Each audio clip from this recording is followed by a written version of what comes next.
Send me that document, myspace.com/Jason Bermas, and put a headline on. I'll send that to Kurt. I think a story needs to be done. Let me read a few more of these. I mean, okay.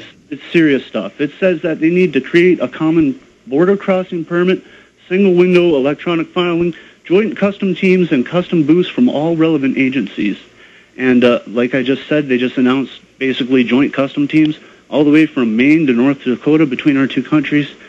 And it goes on, man. It's unbelievable. No, it's the North American Union. It's an extension of the SPP, and now they're getting the population up in Canada and around the borders in the United States used to that idea. We've already had great relations with Canada. What's the big deal if we lose our Constitution and Bill of Rights? What's the big deal if our sovereignty is over? What's the big deal if we're building a North American Union to work with the European Union and the Eurasian Union we're building right now in the Middle East? Yeah. Funny you mentioned sovereignty, because the next quote is basically says past concerns about cabbage are no longer warranted. Sovereignty rights and private company fears about international competition drove what are now outdated rules. And then it goes on to say we need to permit complete NAFTA truck access. It says it will be equal to adding dozens of new lanes at ports of entry, and it just goes on and on and on. Yeah, this is it. I mean, this is it. I mean, they're doing it.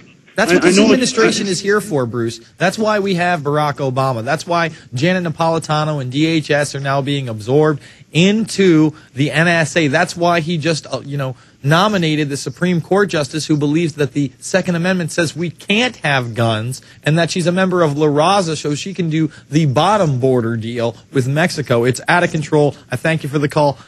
Jory in Hawaii. Jory, you're on the air. Jason, it's an honor to talk to you. Well, thank you, sir. What's up? I just want to make my question as straightforward as possible. I'm new to the Infowar. I'm spending a lot of time reading, researching, just kind of grasping it, and I have a lot of family members who are doubting it, kind of making me sound like I'm crazy. But do they have any points? Like, I mean, is there anything positive about the Obama administration? Like, I don't need convincing, but maybe some listeners are kind of asking questions, not making it so black and white. Like I can't really tell you one positive thing that this administration has really done for the people. I think that there will be the appearance of positivity with City Year when they're at the soup kitchens, when they're helping the homeless. There'll be the appearance of positivity that we now have these mobile medical vans with the fun colors because a lot of people are losing their insurance. There'll be the appearance of security when the economy falls apart and you can go to the local FEMA center with your kids where there's a playground and they'll take care of you. And there'll be the appearance of security when they give you a new ID card with all your biometric information. And there'll be the appearance of triumph when they bring in the carbon tax because we're going to save the world from global warming. There'll be a lot of appearances that good things are happening. It's kind of like under Bill Clinton. I felt secure. It was a time of great economic prosperity. I don't think you're going to see that with the Obama administration, but a time of great economic prosperity. And on top of that, we weren't in any wars. But in the reality of the situation, there were two false flag terror attacks in this country, the first World Trade Center bombing and Oklahoma City. The death toll on the first one, had it been what they wanted, we probably would have been at war in the Middle East. It just didn't happen. And then with the Oklahoma City, they were able to finance more counterterrorism funding. They were able to get more jackboot cops on the street and more federal authority after Waco. So although that appearance was there, we gave up more of our national sovereignty. Things like NAFTA and CAFTA passed, only to be, driven up that hill into the SPP agreements, and now what you're seeing towards the North American Union. You know what I'm saying? So this is all incremental. But at the same time, he's going to have even a bigger persona and perception of positivity than the Clinton administration did. Yeah, it's an uphill battle. That's why movies like the Obama deception are so important. Get them to watch that film. Really sit them down. I know that's very tough, but, if you're having them over or have it on in the background, get them interested, show them this City Year deal. And, I mean, there's a lot you can do. You just got to be positive about it and really just keep cracking, Jory.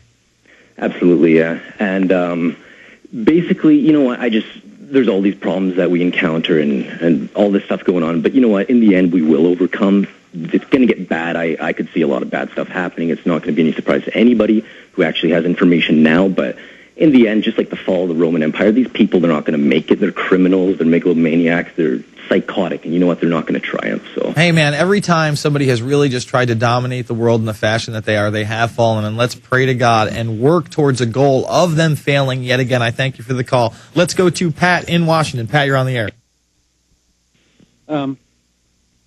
Yes, sir. Great show, by the way. Oh, thank you. I wanted to talk about our education. There are a lot of people that are listening right now, and they're thinking this stuff is far out of left field. When we were in school, we were taught Andrew Jackson, was a general during the Spanish-American War, and he was a president, and he did a lot with Indian affairs. What they don't realize is that his whole life's work was fighting against the banks. Yeah, and they tried to kill him several times, by the way. Exactly right. Yeah. I mean, his whole thing was trying to keep the European banks from taking over our economy, and on his gravestone, it says, "I killed the bank." He killed the first Federal Reserve Bank, or the second one, actually, technically. But people listen to this stuff, and they think, well, the banks are our enemies? I mean, I have a bank account. Nobody realizes what's really going on. And they don't realize that they don't have a good education and that they weren't told the truth when they were in school and that they have to look at it again.